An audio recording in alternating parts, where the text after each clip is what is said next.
اعوذ باللہ من الشیطان الرجیم بسم اللہ الرحمن الرحیم۔ نہج البلاغہ خطبہ نمبر 81 اردو ترجمہ۔ اس خطبہ کا نام غرہ ہے جو امیر المومنین علیہ السلام کے عجیب و غریب خطبوں میں شمار ہوتا ہے۔ تمام حمد اس اللہ کے لیے ہے جو اپنی طاقت کے اعتبار سے بلند، اپنی بخشش کے لحاظ سے قریب ہے، ہر نفع و زیادتی کا عطا کرنے والا اور ہر مصیبت و ابتلا کا دور کرنے والا ہے۔ جن مومنین نے ابھی تک ہمارا چینل سبسکرائب نہیں کیا ہے وہ سبسکرائب کر لیں اور دوسرے مومنین کے ساتھ شیئر کریں۔ میں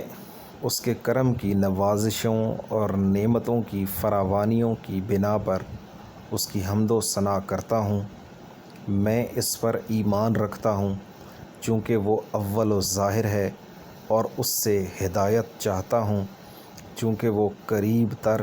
اور ہادی ہے، اور اس سے مدد چاہتا ہوں چونکہ وہ قادر و توانا ہے، اور اس پر بھروسہ کرتا ہوں چونکہ وہ قادر و توانا ہے،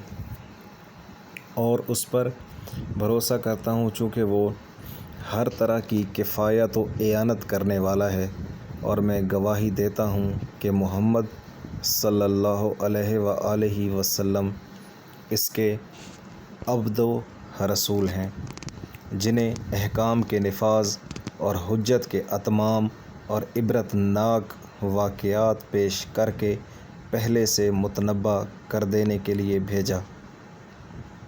خدا کے بندو، میں تمہیں اس اللہ سے ڈرنے کی وصیت کرتا ہوں جس نے تمہارے سمجھانے کے لیے مثالیں پیش کیں اور تمہاری زندگی کے اوقات مقرر کیے، تمہیں مختلف لباسوں سے ڈھانپا اور تمہارے رزق کا سامان فراواں کیا۔ اس نے تمہارا پورا جائزہ لے رکھا ہے اور تمہارے لیے جزا مقرر کی ہے، اور تمہیں اپنی وسیع نعمتوں اور فراخ عطیوں سے نوازا اور مؤثر دلیلوں سے تمہیں متنبع کر دیا ہے۔ وہ ایک ایک کر کے تمہیں گن چکا ہے، اور اس مقام آزمائش و محل عبرت میں اس نے تمہاری عمریں مقرر کر دی ہیں۔ اس میں تمہاری آزمائش ہے اور اس کی درآمد و برآمد پر تمہارا حساب ہوگا۔ اس دنیا کا گھاٹ گدلا اور سیراب ہونے کی جگہ کیچڑ سے بھری ہوئی ہے۔ اس کا ظاہر خوشنما اور باطن تباہ کن ہے۔ یہ ایک مٹ جانے والا دھوکہ، غروب ہو جانے والی روشنی،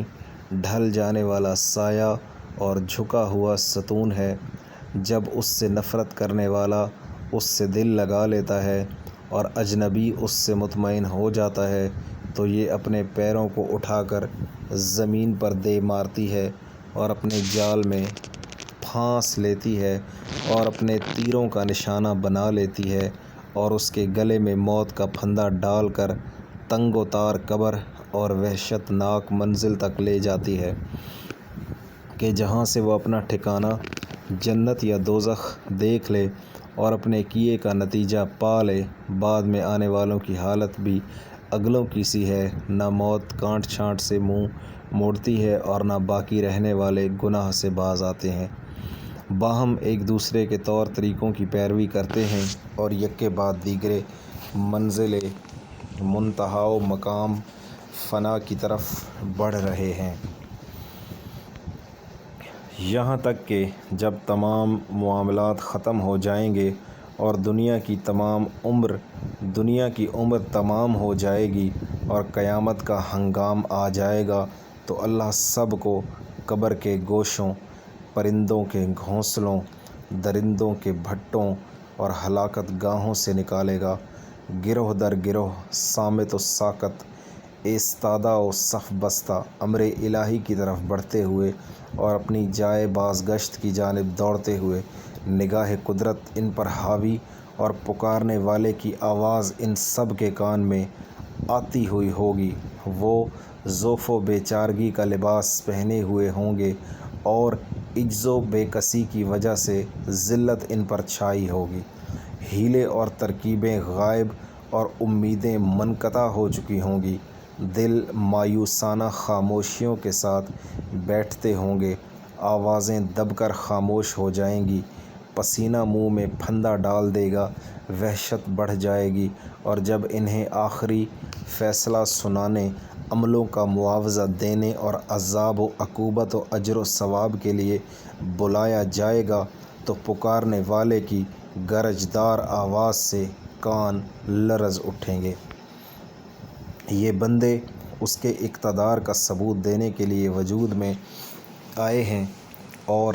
غلبہ و تسلط کے ساتھ ان کی تربیت ہوئی ہے۔ نزاع کے وقت ان کی روحیں قبض کر لی جاتی ہیں اور قبروں میں رکھ دیے جاتے ہیں، جہاں یہ ریزہ ریزہ ہو جائیں گے اور پھر قبروں سے اکیلے اٹھائے جائیں گے اور عملوں کے مطابق جزا پائیں گے اور سب کو الگ الگ حساب دینا ہوگا۔ انہیں دنیا میں رہتے ہوئے گلو خلاصی کا موقع دیا گیا تھا اور سیدھا راستہ بھی دکھایا جا چکا تھا، اور اللہ کی خوشنودی حاصل کرنے کے لیے مہلت بھی دی گئی تھی۔ شک و شبہات کی تاریکیاں ان سے دور کر دی گئی تھیں اور اس مدت حیات و آماجگاہ عمل میں انہیں کھلا چھوڑ دیا گیا تھا تاکہ آخرت میں دوڑ لگانے کی تیاری اور سوچ بچار سے مقصد کی تلاش کر لیں اور اتنی مہلت پائیں جتنی فوائد کے حاصل کرنے اور اپنی آئندہ منزل کا سامان کرنے کے لیے ضروری ہے۔ یہ کتنی ہی مثالیں اور شفا بخش نصیحتیں ہیں، بشرط یہ انہیں پاکیزہ دل اور سننے والے کان اور مضبوط رائیں اور ہوشیار عقلیں نصیب ہوں۔ اللہ سے ڈرو، اس شخص کے مانند جس نے نصیحت کی باتوں کو سنا تو جھک گیا، گناہ کیا تو اس کا اعتراف کیا، ڈرا تو عمل کیا، خوف کیا تو نیکیوں کی طرف بڑھا، قیامت کا یقین کیا تو اچھے اعمال بجا لایا، عبرتیں دلائی گئیں تو اس نے عبرت حاصل کی، اور خوف دلایا گیا تو برائیوں سے رک گیا، اور اللہ کی پکار پر لبیک کہی تو پھر اس کی طرف رخ موڑ لیا اور اس کی طرف توبہ و انابت کے ساتھ متوجہ ہوا، اگلوں کی پوری پیروی کی اور حق کے دکھائے جانے پر اسے دیکھ لیا۔ ایسا شخص طلب حق کے لیے سرگرم عمل رہا اور دنیا کے بندھنوں سے چھوٹ کر بھاگ کھڑا ہوا۔ اس نے اپنے لیے ذخیرہ فراہم کیا اور باطن کو پاک و صاف رکھا اور آخرت کا گھر آباد کر لیا۔ سفر آخرت اور اس کی راہنوردی کے لیے اور احتیاج کے مواقع اور فقر و فاقہ کے مقام کے پیش نظر اس نے زاد اپنے ہمراہ بار کر لیا ہے۔ اللہ کے بندو، اپنے پیدا ہونے کی غرض و غایت کے پیش نظر اس سے ڈرتے رہو، اور جس حد تک اس نے تمہیں ڈرایا ہے اس حد تک اس سے خوف کھاتے رہو، اور اس سے اس کے سچے وعدے کا ایفا چاہتے ہوئے اور ہول قیامت سے ڈرتے ہوئے ان چیزوں کا استحقاق پیدا کرو جو اس نے تمہارے لیے مہیا کر رکھی ہیں۔ اس نے تمہارے لیے کان بنائے تاکہ ضروری اور اہم چیزوں کو سن کر محفوظ رکھیں، اور اس نے تمہیں آنکھیں دی ہیں تاکہ وہ کوری و بے بصری سے نکل کر روشن و ضیاء بار ہوں، اور جسم کے مختلف حصے جن میں سے ہر ایک میں بہت سے اعضاء ہیں جن کے پیچ و خم ان کی مناسبت سے ہیں، اپنی صورتوں کی ترکیب اور عمر کی مدتوں کے تناسب کے ساتھ ساتھ ایسے بدنوں کے ساتھ جو اپنی ضروریات کو پورا کر رہے ہیں، اور ایسے دلوں کے ساتھ ہیں جو اپنی غذائے روحانی کی تلاش میں لگے رہتے ہیں، علاوہ دیگر بڑی نعمتوں اور احسان مند بنانے والی بخششوں اور سلامتی کے حصاروں کے۔ اور اس نے تمہاری عمریں مقرر کر دی ہیں جنہیں تم سے مخفی رکھا ہے، گزشتہ لوگوں کے حالات و واقعات سے تمہارے لیے عبرت اندوزی کے مواقع باقی رکھ چھوڑے ہیں۔ ایسے لوگ جو اپنے حظ و نصیب سے لذت اندوز تھے اور کھلے بندوں آزاد پھرتے تھے، کس طرح امیدوں کے برآنے سے پہلے موت نے انہیں جا لیا اور عمر کے ہاتھ نے انہیں ان امیدوں سے دور کر دیا۔ اس وقت انہوں نے کچھ سامان نہ کیا کہ جب بدن تندرست تھے، اور اس وقت عبرت و نصیحت حاصل نہ کی جب جوانی کا دور تھا۔ کیا یہ بھرپور جوانی والے، کمر جھکا دینے والے بڑھاپے کے منتظر ہیں اور صحت کی تر و تازگی والے ٹوٹ پڑنے والی بیماریوں کے انتظار میں ہیں اور یہ زندگی والے فنا کی گھڑیاں دیکھ رہے ہیں جب چل چلاؤ کا ہنگام نزدیک اور کوچ قریب ہوگا اور بستر مرگ پر کل کو اضطراب کی بے قراریاں اور سوز و تپش کی بے چینیاں اور لعاب دہن کے پھندے ہوں گے اور عزیز و اقارب اور اولاد و احباب سے مدد کے لیے فریاد کرتے ہوئے ادھر ادھر کروٹیں بدلنے کا وقت آ گیا ہوگا، تو کیا قریبیوں نے موت کو روک لیا؟ یاروں نے والیوں کے رونے کے کچھ فائدہ پہنچایا؟ اسے تو قبرستان میں قبر کے ایک تنگ گوشے کے اندر جکڑ باندھ کر اکیلا چھوڑ دیا گیا ہے۔ سانپ اور بچھوؤں نے اس کی جلد کو چھلنی کر دیا ہے اور وہاں کی پامالیوں نے اس کی تر و تازگی کو فنا کر دیا ہے۔ آندھیوں نے اس کے آثار مٹا ڈالے اور حادثات نے اس کے نشانات تک محو کر دیے۔ تر و تازہ جسم لاغر و پژمردہ ہو گئے، ہڈیاں گل سڑ گئیں اور روحیں گناہ کے بارے گراں کے نیچے دبی پڑی ہیں اور غیب کی خبروں پر یقین کر چکی ہیں، لیکن ان کے لیے اب نہ اچھے عملوں میں اضافے کی کوئی صورت اور نہ بد عمالیوں سے توبہ کی کچھ گنجائش ہے۔ کیا تم انہی مر چکنے والوں کے بیٹے، باپ، بھائی اور قریبی نہیں ہو؟ آخر تمہیں بھی تو ہو بہو انہی کے سے حالات کا سامنا کرنا اور انہی کی راہ پر چلنا ہے اور انہی کی شاہراہ پر گزرنا ہے، مگر دل اب بھی حظ و سعادت سے بے رغبت اور ہدایت سے بے پرواہ ہیں اور غلط میدان میں جا رہے ہیں، گویا ان کے علاوہ کوئی اور مراد و مخاطب ہے اور گویا ان کے لیے دنیا سمیٹ لینا ہی صحیح راستہ ہے۔ یاد رکھو کہ تمہیں گزرنا ہے صراط پر اور وہاں کی ایسی جگہوں پر جہاں قدم لڑکھڑانے لگتے ہیں اور پیر پھسل جاتے ہیں اور قدم قدم پر خوف و دہشت کے خطرات ہیں۔ اللہ سے اس طرح ڈرو جس طرح وہ مرد زیرک و دانا ڈرتا ہے کہ جس کے دل کو عقبہ کی سوچ بچار نے اور چیزوں سے غافل کر دیا ہو اور خوف نے اس کے بدن کو تاب و کلفت میں ڈال دیا ہو اور نماز شب نے اس کی تھوڑی بہت نیند کو بھی بیداری سے بدل دیا ہو اور امید ثواب میں اس کے دن کی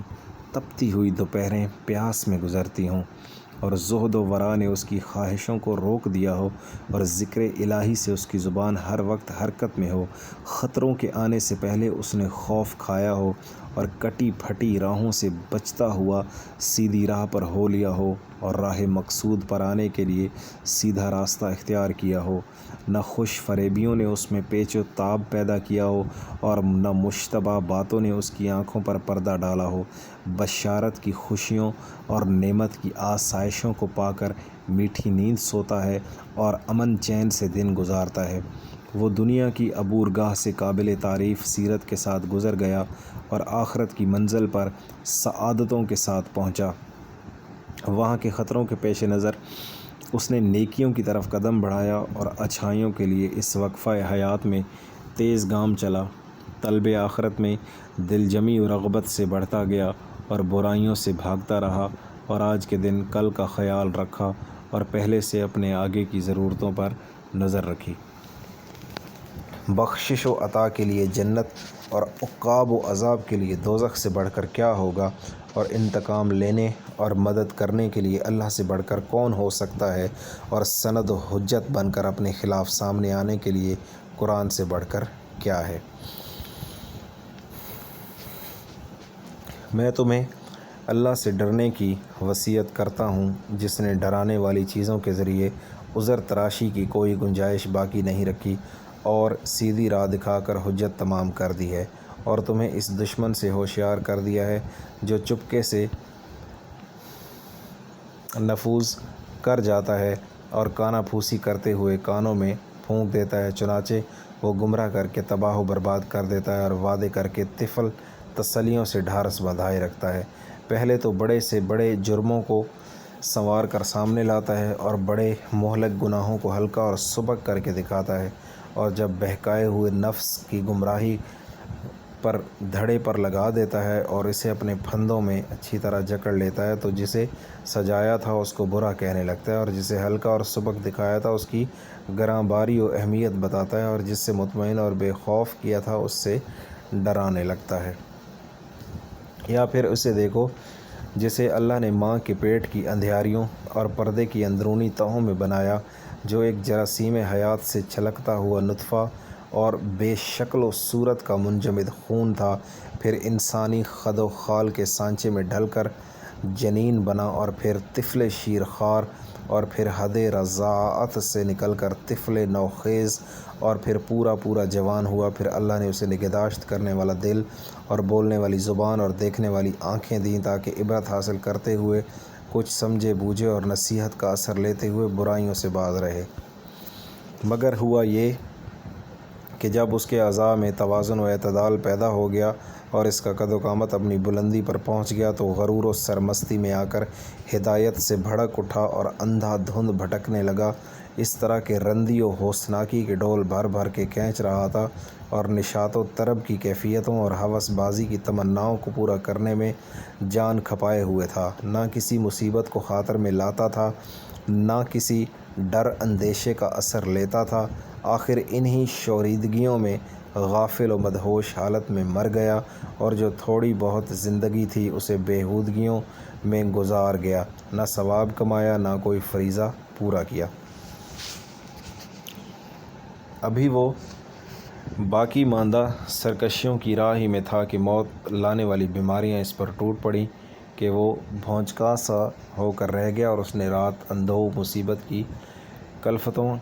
اور درد و الام کی سختیوں میں جاگتے ہوئے اس طرح گزار دی کہ وہ حقیقی بھائی، مہربان باپ، بے چینی سے فریاد کرنے والی ماں اور بے قراری سے سینہ کوٹنے والی بہن کے سامنے سکرات کی مدہوشیوں اور سخت بدحواسیوں اور دردناک چیخوں اور سانس اکھڑنے کی بے چینیوں اور نزا کی درماندہ کر دینے والی شدتوں میں پڑا ہوا تھا۔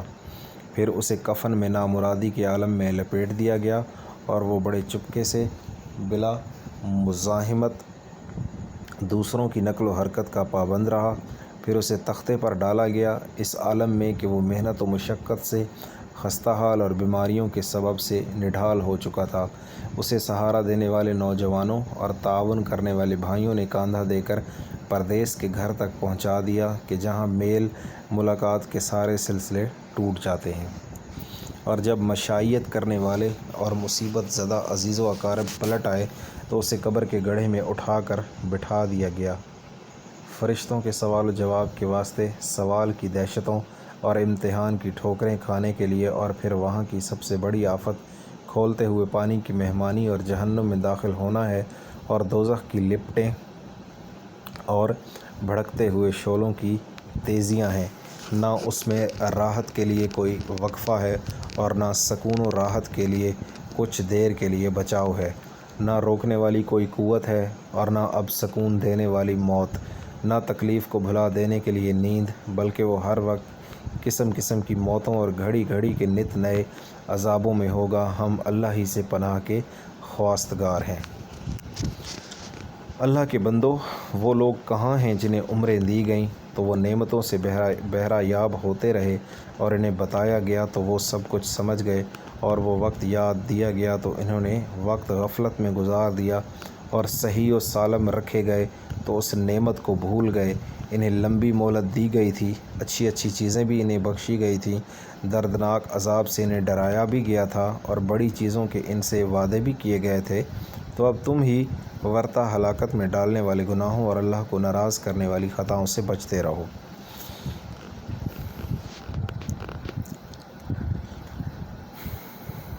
اے چشم و گوش رکھنے والو، اے صحت و ثروت والو، کیا بچاؤ کی کوئی جگہ یا چھٹکارے کی کوئی گنجائش ہے، یا کوئی پناہ گاہ یا ٹھکانہ ہے، بھاگ نکلنے کا موقع یا پھر دنیا میں پلٹ آنے کی کوئی صورت ہے؟ اگر نہیں ہے تو پھر کہاں بھٹک رہے ہو اور کدھر کا رخ کیے ہوئے ہو، یا کن چیزوں کے فریب میں آ گئے ہو؟ حالانکہ اس لمبی چوڑی زمین میں سے تم میں سے ہر ایک کا حصہ اپنے قد بھر کا ٹکڑا ہی تو ہے، کہ جس میں وہ مٹی سے اٹا ہوا رخسار کے بل پڑا ہوگا۔ یہ بھی غنیمت ہے۔ خدا کے بندو، جب گردن میں پھندا نہیں پڑا ہوا ہے اور روح بھی آزاد ہے، ہدایت حاصل کرنے کی فرصت اور جسموں کی راحت اور مجلسوں کے اجتماع اور زندگی کی بقایا مہلت اور از سر نو اختیار سے کام لینے کے مواقع اور توبہ کی گنجائش اور اطمینان کی حالت میں قبل اس کے کہ تنگی و ضیق میں پڑ جائے اور خوف و محالال اس پر چھا جائے اور قبل اس کے کہ موت آ جائے اور قادر و غالب کی گرفت سے جکڑ لے۔ سید رضی فرماتے ہیں کہ وارد ہوا ہے کہ جب حضرت نے یہ خطبہ ارشاد فرمایا تو بدن لرزنے لگے، رونگٹے کھڑے ہو گئے، آنکھوں سے آنسو بہہ نکلے اور دل کانپ اٹھے۔ بعض لوگ اس خطبہ کو خطبہ غرہ کے نام سے یاد کرتے ہیں۔ جزاک اللہ جی۔ یہ خطبہ نمبر 81 کا اردو ترجمہ آپ کے سامنے آج پیش کیا گیا۔ مومنین اس خطبہ کو ضرور سنیں اور اس پر عمل کریں۔ اللہ تعالی ہمیں عمل کرنے کی توفیق عطا فرمائے۔ جن لوگوں نے ابھی تک ہمارے چینل کو لائک سبسکرائب نہیں کیا، سبسکرائب کر لیں کائنڈلی پلیز، اور ایک دفعہ سورہ فاتحہ اور ایک دفعہ سورہ توحید پڑھ کر میرے والد محترم ملازم حسین اور میری ہمشیرہ رضا فاطمہ کی روح کو ایصال ثواب کر دیں۔